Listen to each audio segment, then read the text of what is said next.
This is the Roller Coaster Podcast, and I'm your host, Lucy Q.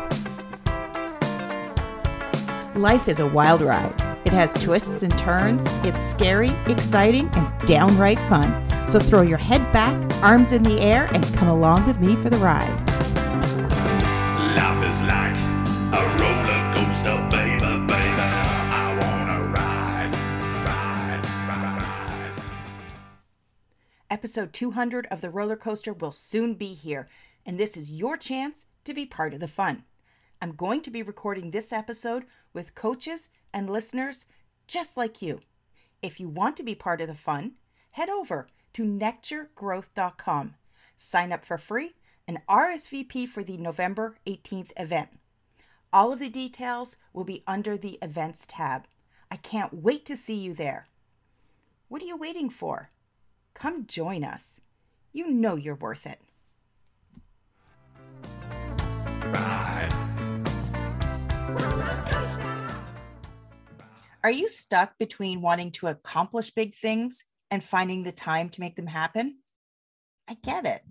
You don't have enough time. You're too busy. There's not enough hours in the day. But are you going to let this time problem stop you from creating the best version of yourself? Joining me today is Kyle Gillette of Gillette Solutions to share his sage mindset and how you can unlock your potential. Hi, Kyle. Hey, thanks for having me. Thank you for joining me. So I'm curious, what does it mean to have a sage mindset? Yeah, so I am an acronym guy. I love acronyms and I love alliteration because it makes life easier for me, at least, maybe for other people too, but it just makes things easier to remember. And so I wanted a way to remember a leadership framework that I could coach through and teach people through. And a sage mindset is the idea that all great leaders are sage leaders. And what is meant by that is that they are self-aware, they have powerful accountability in place, they maintain a growth mindset, and they empower others to do and achieve amazing things. And the way that I like to describe it is it's like a leadership house. So in order to have a great home, to have a great house, to have a great leadership house, you need to have a really good foundation, a firm foundation. And that's self-awareness. The stronger and more self-aware someone is, the stronger that foundation is. Then to have a growth mindset is the walls and the roof of your leadership. So the stronger your growth mindset, the larger your building can be, the more people can be underneath your leadership, and the more you can impact other people. Then empowerment is the windows and the doors. It's the idea that people can see into your leadership and step into your leadership as well, but also look out as they're being led by you and step out or leave and do their own thing as a result of being mentored or influenced by you. And then finally, accountability. And I know it's out of order, but I got to do it in this order. Accountability is the nails that holds everything together. So if you don't have accountability in your leadership, externally and internally, of course, then this leadership house will fall. So that's a simple nutshell version of what sage mindset is. Okay. And, I like the reference to a house because I think it's important for people to realize that leadership isn't necessarily because you're running a huge corporation. We are all leaders in various aspects of our life, whether it's in our own homes, in our communities, or in our jobs. Yep. I totally agree with you. And you need each one of those four pillars to be a great leader. And if you look into the biographies of great leaders, like the leaders of the world, of today, of the past, they carry all four of those pillars with them, and they exemplify them in really amazing ways. And so that's a big root of why I created this framework. What was the catalyst for you creating the sage mindset? So from 2005 through 2014, I lived and worked in this men's mentoring program. So off and on. So I lived in it at the beginning, and then I only worked for it for the rest of the time. So about 8 years working there, and then 1 year living there. And the program was about helping these guys that were off track in life. So they came in with some sort of, a lot of times, drug and alcohol histories, but sometimes they didn't have that. They'd have just off track and they didn't know what to do with themselves. And so we helped them find traction in life again. We'd help them answer three key questions, which were, where am I? Where do I want to go? And how do I get there?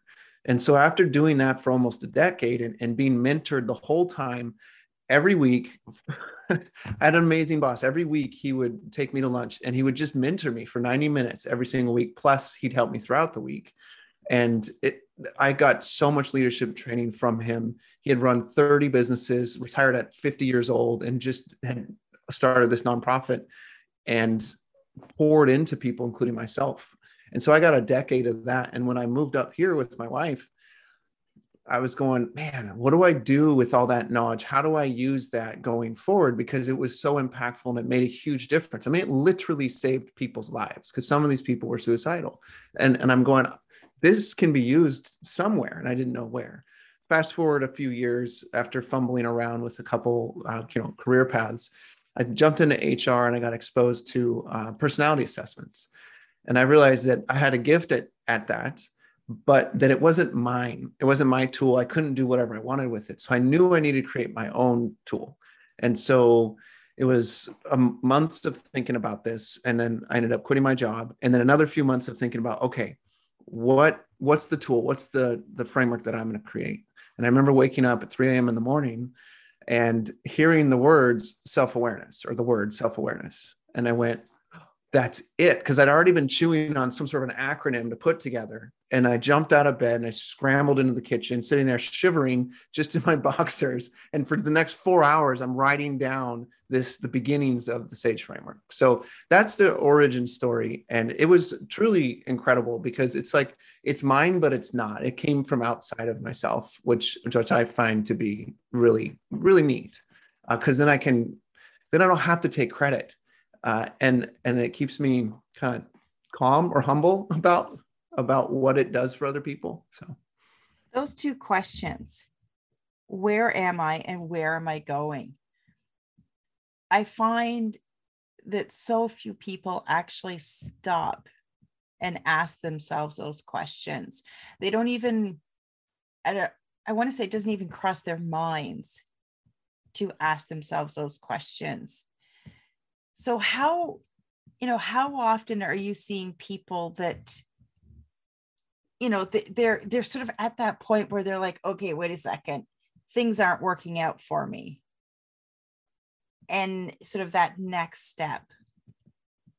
Yeah, most of the time when people come to me, it's because they are at that point of stuck of going, they might know where they are, but they're going, I'm stuck. Yeah, but I don't like know where I am. Right, exactly. But I don't know how to go to where I want to go, or I don't even know where I want to go. And so for me, what I've discovered is the fundamental first step is those folks usually are overwhelmed or overworked or some other overword or under something. In other words, they're so burdened with what's going on in their life and in their business that they can't even think straight to know where they are or where they want to go. And so if we can help them to get a little bit of sanity or sobriety, I like to call it sobriety, because if we're so busy with busyness instead of business, then we're not sober and we're not operating at our full functional abilities. And then we can't think clearly to get to where we want to go or to even know where we want to go. So once they can get some semblance of efficiency and organization, then we can really knock it out of the park and start working on the mindsets and start working on the pillars that I mentioned before. But typically it is that time problem of overwhelm and all that stuff. Yeah, and sort of in the same lines of being overwhelmed and the things that we do to ourselves, we create that busyness. I find that busyness that we create in our lives is another form of numbing. It's no different than, drinking, using drugs, binge watching TV. They're all different ways that we self-sabotage to make sure that we're not feeling, that we're not realizing. And I see people playing the busy card as well. Yeah. Yeah. I mean, when you ask somebody what's going on, they're like, oh, I'm so busy. And well, what are you busy doing?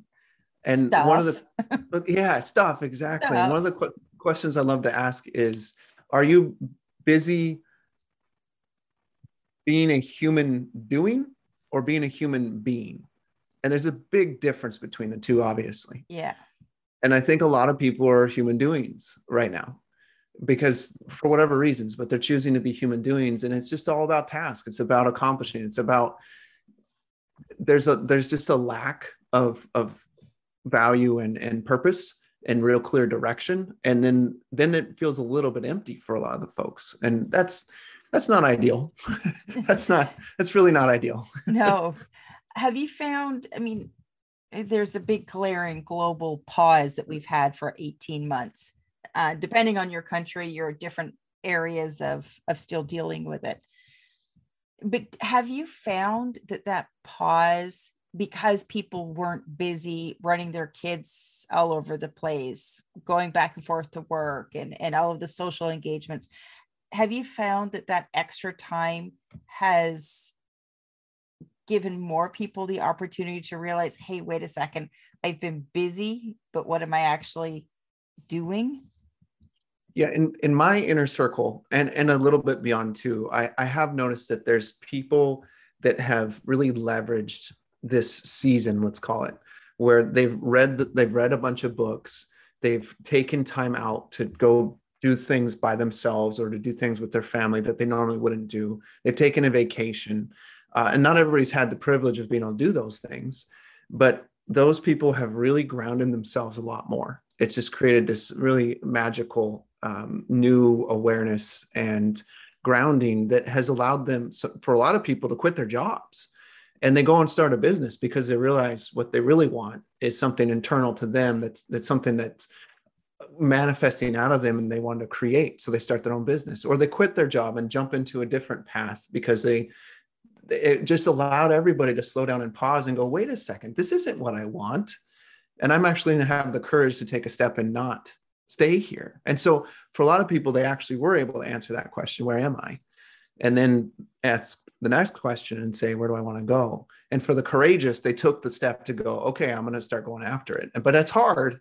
It's hard, but for a lot of people, they did it. So I do think the pandemic was, or has been, and still is, unfortunately, been really amazing for some people that have chosen to leverage it in that way. Yeah, and I have noticed in the headlines more and more conversations surrounding people are just leaving their jobs. They don't want to do what they were doing before. They've had that, their brain, our minds can be so cluttered with our busyness that you don't actually have time to process what is it you want. And I think that's what some people took out of all of this was, oh, hey, wait a second, I want to take a different route. But I've also seen a lot of people doubling down on the numbing. Yes, I agree. Unfortunately, yeah, it's true. In the state of Washington, people are allowed to smoke pot. And I don't have like a vendetta or anything against people smoking pot, but I have noticed that there is a lot of use of that. And when I do some interviewing for clients, and I have to disclose that these folks are going to have to take a drug test, and 90% of the people are smoking pot, and they talk to me about it, and they tell me that they do it like every night. And again, there's no judgment behind what I'm saying here, but why? Why are people doing that? And then my wife's a nurse and she works in the emergency department, and I can't give you an exact percentage, but I'm gonna say that it's at least 80% of the people that come in there come in either drunk or high. It's not because of a broken leg, a gunshot, or a knife wound, or whatever. It's because they're drunk or high, and that's different to what it was before. And for me, it breaks my heart because that program I was a part of, that's who I helped. And so when I learn about these folks, I'm going, they just need a couple conversations and to be loved for a long season, a couple conversations, and then to be loved for a long time. And the two conversations don't really fix anything. It's the love for a long time that does. But nobody's doing that for these folks. And it's really difficult to find an avenue to give them that opportunity. And a lot of them don't want to take the opportunity if there is one. So it's a very strange scary thing. Yes, it is. It is scary. It's easy to sit there and look at where you are in life and think, okay, this sucks. But the minute you go, okay, but if I don't want this, then what do I want? That's that's when you start to get the fear bubbling up, because you're like, well, I don't know what I want. Yeah. You've really never given yourself the space to really analyze that. So that's where your fear starts. And then, I mean, you're going to take it to a whole new level when you actually decide, oh, okay, well, I want to start my own business. I want to be a coach, or, I want to make movies. Actually taking the inspired action to make that happen, that's where you need that massive leap of faith. Yeah. Yeah. And I think that you said fear, so it made me immediately think about what fear stands for, which is false events appearing real. And you may have heard that, and there's probably listeners that heard that too. But the other side of that is, the other side of fear is faith, the belief that whatever you're afraid of, whatever you're kind of diving into, that you can make it through.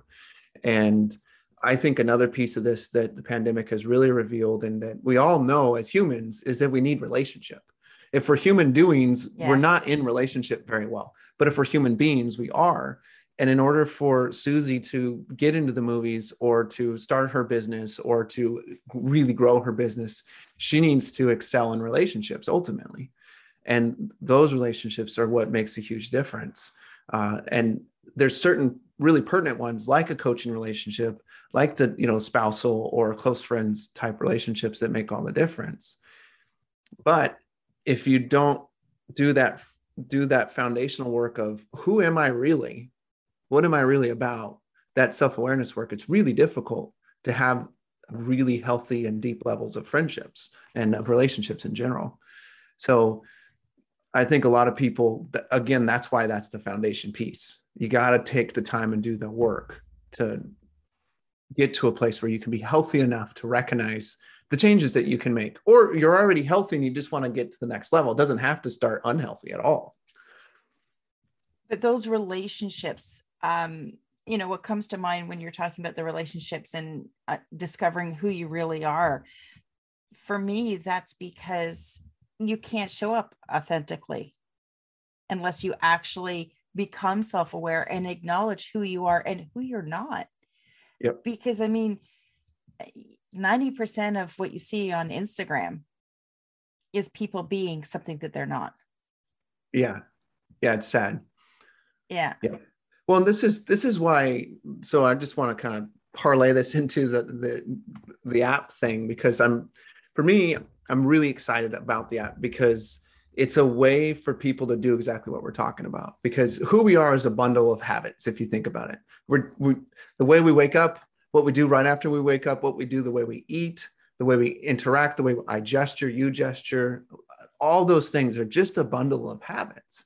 And so if you start to monitor those habits and track those habits, especially if you want to start new ones or stop old ones, then you can actually start to really impact yourself in the long term, change your mindsets, and really shift your life dramatically. And so I noticed that there's apps out there about journaling, where you journal about your life and what's going on. And then there's also habit tracking apps. But I've realized that if you combine the two, then you're really making some powerful progress. Because what I've done is I've taken the idea that, okay, if you think about the football games that recently happened, or soccer games that recently happened, people know the box score. They know who scored the goals, or who scored the touchdowns, how many yards, all these things. And if you ask people about their finances, they can tell you their budget. Maybe they can tell you about what's going on with their business. They can give you stats about all that stuff, but they can't give you stats on their own personal growth. Almost nobody has stats on how they're growing. What percentage have I grown this month? What percentage have I grown this year? How have I improved in this particular area? And so I put together an app that allows you to put in a set of behaviors, track those behaviors so that you know the progress you're making. What's the word? Quantify? Yeah, quantify them with a score every day, so that you can monitor the progress. And then you do it in community so that people remind you and encourage you to keep going. And so after 30 days, 90 days, all of a sudden, for me, I have a habit of, I call it the magic of transitions, of trying to get really good at that. And I've been terrible for like 2 months. But then just the last week, it shifted because I've been tracking it. And I've been talking to people about it. And now today was my best day so far. And it's because I'm seeing the tracking, I'm seeing the improvement or the lack of improvement. And that I think is huge because it answers the question, where am I? And then you've already determined where you want to go by just putting the habit in there. So I'm freaking pumped about. Where do we Go get the ahead, app? sorry. I'm sorry. Where do we get the app? Yeah, so you can get it on the Google Play Store and also the App Store for iPhones.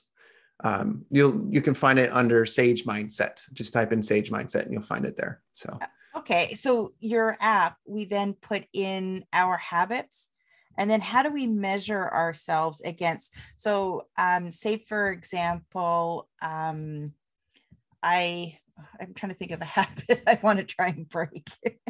There's so many. No, could you maybe give an example of a habit that you could put in there, and then how you would monitor and track your progress against it? yeah, so the way it's set up is there's 4 different categories, which is directly tied to Sage. So one for each of those pillars. And so let's take empowerment. Let's say you're a business owner that really wants to get better at encouraging your employees. So the habit would be, you can make it really specific and put in there, say several encouraging things each day as an example. Or you could make it a little bit less specific and say, being an encouraging person. And that's a very empowering thing to do for people.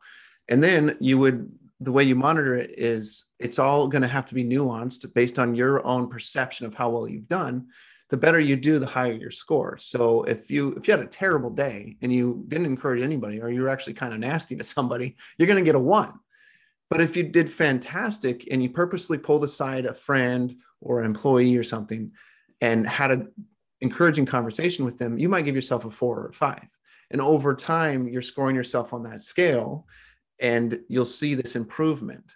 And then you also journal about that specific behavior. So you type in, you could put in 1 word or you can put in 1,000 words. It doesn't matter, but you put in the journal. And the power of that is, one, you're quantifying, you're objectively looking at what you did that day.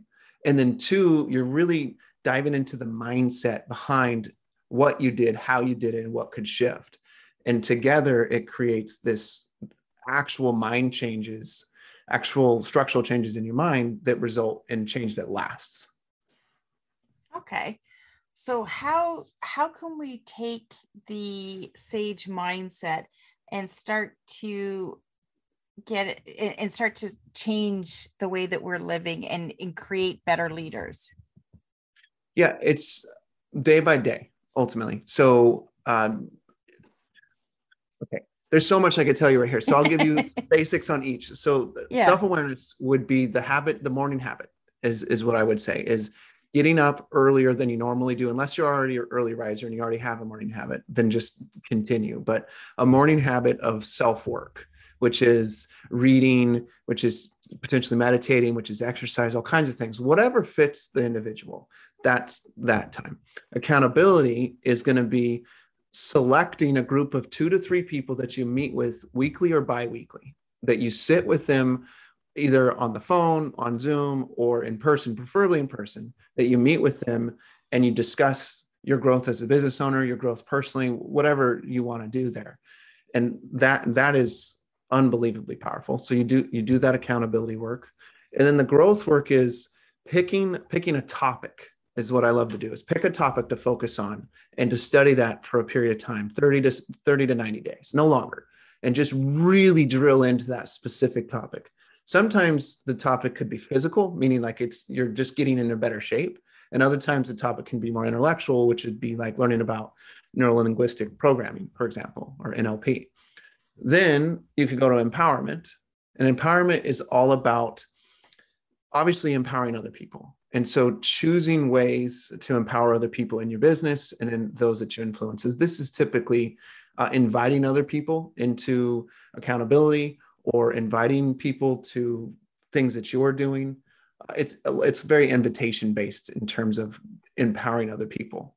And if you're a boss, it's getting the heck out of the way of your employees. It's taking the time to not answer their questions and actually empower them to answer their own questions and get out of your own way so they can achieve more, and you can not be so burdened by all the questions that people ask. So those are just some examples. I mean, there's millions of examples, but those are really root examples of work that people can do with Sage. And what are some of the ways that we do get in our own way? Back to the beginning, doing too much, being too busy, right? The other one is not concentrating long enough on a particular thing. There's a story of this guy that is traveling, and he gets to meet all these famous people. He travels in time and meets all these famous people. And one of the last people he meets is an archangel. And he meets this archangel in a warehouse. And in the warehouse, there's millions and millions and millions of items. And one of the items that's in there is this table. And on top of the table is a stack of paper that's, 10 feet tall. And in that stack of paper, he was able to pull a couple things out. And he's really confused about what all this stuff is. And the archangel explains it to him that all these documents, all these papers are what could have been accomplished if the person would have just stuck with it just a little bit longer. And that's the thing that I think a lot of people fail at, is they don't just stick with it. They give up too quick. And when you roll in the accountability, you roll in the growth mindset, you roll in the self-awareness, all those things, then it's a lot easier to stick with it, whatever quote it is. When things get hard, well, we don't like things to be hard. We like things to be easy. Yeah. I mean, come on, we all do. So, it's a built-in fail-safe that our brains have, that it's, when you start hitting that resistance, your brain's like, oh, I'm not comfortable. Let's back on out of here. Let's, don't do that. So, yep. We can be our own worst enemies. Yeah. And I'm writing a book on Sage right now. And one of the mindsets that I really encourage people to have is a failure mindset. And it's the idea that you go into business, you go into life with the desire to fail. You're purposefully doing things to get no's, to fail, for it to not work out. You're putting out MVPs or minimal viable products that probably won't work, but you're going to learn a heck of a lot from it. You're asking people for really big things, but you're probably not going to get it. But all those failures lead to unbelievable new insights, new confidence, and of course, back to the foundation, to self-awareness, and it's going to grow you and it's going to empower you. I mean, all of that ties together, but you got to have that willingness and purpose to fail, like to genuinely purpose to fail every day. Even if it's a tiny one, but to purpose to fail. And I think that, along with consistency and accountability, is what allows people to grow and to really move forward in ways that don't look possible at first. And I think when it comes to failure, people see it as a bad thing. 100, yeah. And I think therein lies the problem, is that failure isn't good or bad. It's just learning. Yes. Yeah. Beautiful. And as we just wrap up here, Kyle, do you have any final words of wisdom, final thoughts you want to share? Sure. So one of the things I mentioned, the magic of transitions, and I love this. It's been really powerful for me because so many people are so busy, like we were saying before, that it's difficult for them to stay grounded and to stay present. They just go in their mind or get distracted by things. And the idea is, when you and I are done with this conversation, you're going to hit stop. We'll probably chat for a bit, and then we're both going to go on with our days. You're going to go do your own thing, and I'm going to go do my own thing. Well, when we go on with our own days, that's a transition. The moment that happens, when I go to get up, that's a transition. When I'm done eating dinner, for example, and I get up from dinner, that's another transition. We experience hundreds of them every single day. And if we can leverage even just 10% of those transitions by doing one of two things, either being reflective and thinking about our day, thinking about how we feel, what's our body physically feel like, what are we thinking, those types of things, or just listening and not reflecting, but just listening. What some people say the universe, I say God. What is God telling me? What is the universe telling me? And just listen, or listen to your environment. What's the environment telling you? That is extremely powerful and can do amazing things for you. So that's the habit that I've tried to really implement for growth purposes for me. And like I said before, it's taken about 60 days to make any sort of real progress. But this week, it totally unlocked. And it was because this stupid thing was always in my pocket. And when I leave it on the table and I don't carry it around, I don't instantly put my hand in my pocket and look at it. And then I might have mind space to actually think. So that would be, something that I strongly encourage the listeners to consider. You transition every day, multiple times. Use them to your own advantage. Tune in and be engaged with yourself. Yeah, love it. Tune in. Great word. Yeah. And how can people connect with you? Yeah, so 2 ways. Go download that app, go to the App Store and download that. I'm on there all the time, and there's a messaging system, so I'll directly connect with you. And number 2, visit my website, GilletteSolutions.com. And I always offer a free discovery call or a free clarity call where we can talk. It's 30 minutes and there's no obligation. I just love to connect with people and learn what's going on with them. So GilletteSolutions.com or visit the App Store. If you're looking at connecting with Kyle, make sure you check out the show notes. I'm going to have all of the links in there. And Kyle, thank you so much for joining me today and sharing the Sage Mindset. Awesome. Thank you. I appreciate it. Thank you. Thanks for listening to this episode of the Roller Coaster Podcast. Want to chat or share your ideas about today's show? Pop me an email at hello@therollercoasterpodcast.com. Don't forget to connect with me on Facebook and Instagram at The Roller Coaster Podcast. Our theme song, Roller Coaster, was performed by The Lucky Setback. Audio editing by the one and only Jeff Quigley of Quigley Creator. Life is like a roller coaster, baby, baby. I wanna ride, ride, ride, ride. Life is like a roller coaster, baby.